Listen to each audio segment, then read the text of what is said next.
এই হালিমটা এত মজা হয়, সিরিয়াসলি আমি আর তাকবীর তো কারাকারি করে খাই। কেউ কারোর থেকে একটু কম নিব না, কে কার থেকে বেশি নিতে পারি সেই ধান্দায় থাকি। হ্যালো, আসসালামু আলাইকুম এভরিওয়ান। আই হোপ সবাই ভালো আছেন, আমিও ভালো আছি। চলে আসলাম আর একটা মিনি ব্লগ নিয়ে। এটা ব্লগও বলতে পারেন বা আমাদের কিছু ছোট্ট মোমেন্ট আপনাদের সাথে শেয়ার করছি সেটাও বলতে পারেন।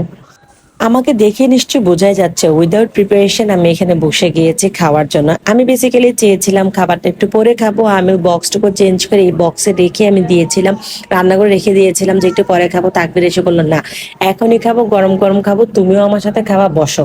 তারপর হচ্ছে যে কথা সেই কাজ, তারপর বসে যায় খাওয়ার জন্য। যেহেতু আমার শাশুড়ি মা বাসায় ছিল না, তখন সিয়ারা স্যার দুজনেই আমাদের পাশেই ছিল। দুজন খুব ডিস্টার্ব করছিল, তাও চেষ্টা করছিলাম যতটুকু পারা যায় এনজয় করে খাওয়ার জন্য, কারণ হালিম আমাদের দুইজনের খুব পছন্দের খাবার।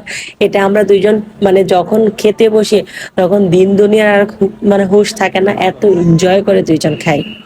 আমি এখানে ক্যামেরাটা যে অন করে রেখেছি এটা আসলে তাকবির নোটিস করেছে অনেকক্ষণ পর। আমি চেয়েছি যে আপনাদের সাথে আমার কিছু মানে কিছু সুইট মোমেন্ট শেয়ার করি আর কিছু কথা বলি। সেটা হচ্ছে কি, অনেকে আমাকে কোয়েশ্চেন করে, তোমরা এখনো সারাদিন চ্যাট করো, তোমরা এখনো সারাদিন কথা বলো। আমি যখন আমার বাসায় চলে যাই বা এই তাকবির থেকে একটু দূরে যাই, ফ্রেন্ডের সাথে দেখা করতে যাই বা তাকবির অফিসে যাই, আমরা সারাদিন কন্টিনিউয়াসলি চ্যাট করতে থাকি। এমন না যে দুইজনে কাজ টাজ বাদ দিয়ে চ্যাট করি।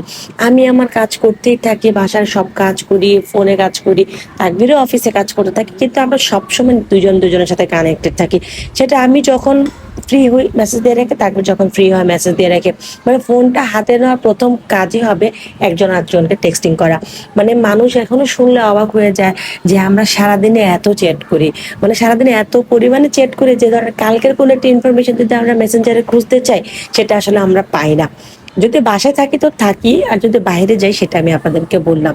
আর এইখানে যে টাইমটা স্পেন্ড করছি, আমি একটা মানে কথা সবাইকেই বলি, যদি মানে আমার আর তাকবীরের পরিচয় অলমোস্ট 8 বছর। 8 বছরে আমি একটা জিনিস তো শিখেছি, সেটা হচ্ছে কি, কমিউনিকেট করলে না কখনো লস নাই। একজন একজনের সাথে যখনই আপনি ম্যাচুরিটি চলে আসবে যে এত কথা বলার কি আছে বা এত মানে এত ক্লোজের কি আছে, এখন তো আমরা একসাথেই থাকি, আমাদের বিয়ে হয়ে গেছে, তখনই না আপনার রিলেশনটা গ্যাপ চলে আসবে। ট্রাস্ট মি, হয়তো বা আপনাদের মধ্যে ডিভোর্স আসবে না, হয়তো বা আপনাদের মধ্যে ওই টাইপের গ্যাপ আসবে না, কিন্তু একজন থেকে একজন অনেক দূরে চলে যাবে। সে বয়স বয়স যে ভাবটা তখনই চলে আসবে।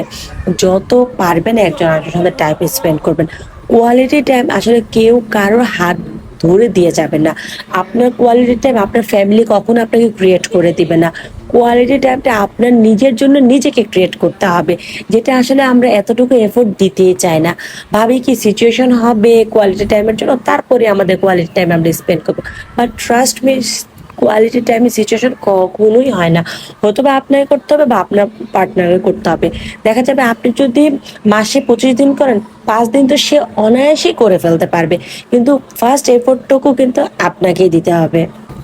এখন অনেকেই বলতে পারবেন যে কেন আমি এত বয়ান দিচ্ছি, এত অল্প দিনের সংসার, অল্প দিনের পরিচয়, নতুন নতুন অনেক কিছুই বলতে পারি, পরে দেখা যাবে এগুলা কিছুই না, এগুলা সবাই বলার সময় বলে। কিন্তু ট্রাস্ট মি, আমার আর তাকবীরের পরিচয় অনেক বছর ধরে। এখনো তাকবীরের সাথে যখন আমার কথা হয় সেই প্রথম দিনের মতনই লাগে। আমার বিয়ের বয়স হচ্ছে গিয়ে 4 বছর, আর তাকবীরকে আমি চিনি অলমোস্ট 8 বছর ধরে আমাদের রিলেশন। তো সবকিছুর পরে না আমার কাছে মনে হয় আশেপাশের যে অবস্থা, সেই জায়গায় 4 বছর অনেক কিছু, 8 বছর পরিচয় অনেক কিছু।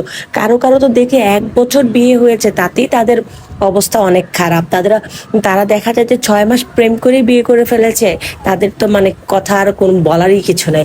সো আমি মনে করি সেই জায়গা থেকে 8 বছরের এক্সপিরিয়েন্স, 8 বছর এই জার্নি যাতে থাকাটা অনেক কিছুই আমার জন্য লার্নিং ছিল, অনেক কিছুই আমি এক্সপিরিয়েন্স গ্যাদার করেছি। সো আমি কিছু হলেও আমি আপনাদেরকে বলতে পারি যে কি কি আসলে লাইফে ওয়ার্ক করে, কি কি করে না। আর আমি তো আমার এক্সপিরিয়েন্স খালি শেয়ার করছি না, আমার চারপাশে অনেকের থেকে আমি এক্সপিরিয়েন্স এক্সপিরিয়েন্সগুলো গ্যাদার করেই আমি আপনাদেরকে বলছি যে ওদের সাথে এরকমটা হয়েছে, ওদের সাথে ওই রকমটা হয়েছে। আপনারা যদি চান আপনাদের সম্পর্কটা হেলদি থাকুক, সম্পর্কটা ভালো থাকুক, সেই বাজার সদাই, তারপর হচ্ছে গিয়ে সেই ফ্যামিলি ক্রাইসিস, তারপর সব কিছু বাদ দিয়েও প্লিজ একটু কোয়ালিটি টাইম স্পেন্ড করেন। সেই ফিজিক্যাল টাচ বাদেও কোয়ালিটি টাইম বলতে কিন্তু আমি সেই ফিজিক্যাল টাচের কথা বলছি না। কোয়ালিটি টাইম হতে পারে একসাথে মুভি দেখতে চলে যান, নিচে একটু হাঁটুন, বারান্দায় একটু চা খান, দুজনে বসে বসে একটু মানে ফোনটা বাদ দিয়ে একটু হাসি ঠাট্টা করুন, অন্য কাউকে নিয়ে একটু কথা বলুন, দুজন একটু ফিউচার প্ল্যান নিয়ে কথা বলুন, জাস্ট একটু কথা বলুন।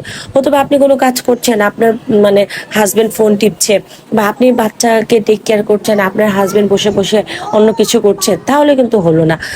আপনারা প্রত্যেকটা পাশেই মানে প্রত্যেকটা জিনিসের পাশে একটু জাস্ট মুখে কথা বলুন, একজন একজনের সাথে কথা বলুন। এর থেকে বড় মানে কি বলবো সাপোর্ট সিস্টেম আর কিচ্ছু হতে পারে না আপনার রিলেশনটাকে হেলদি রাখার জন্য। আমি জানি না আমার সাথে কে কে এগ্রি হবেন বা হবেন না। যদি ভালো লেগে থাকে, যদি মনে করেন আমি ঠিক বলেছি, অবশ্যই লাইক বা কমেন্ট দিয়ে যাবেন। কে ভিডিওটা এখানেই শেষ করছি। আল্লাহ হাফেজ, থ্যাংকস ফর ওয়াচিং।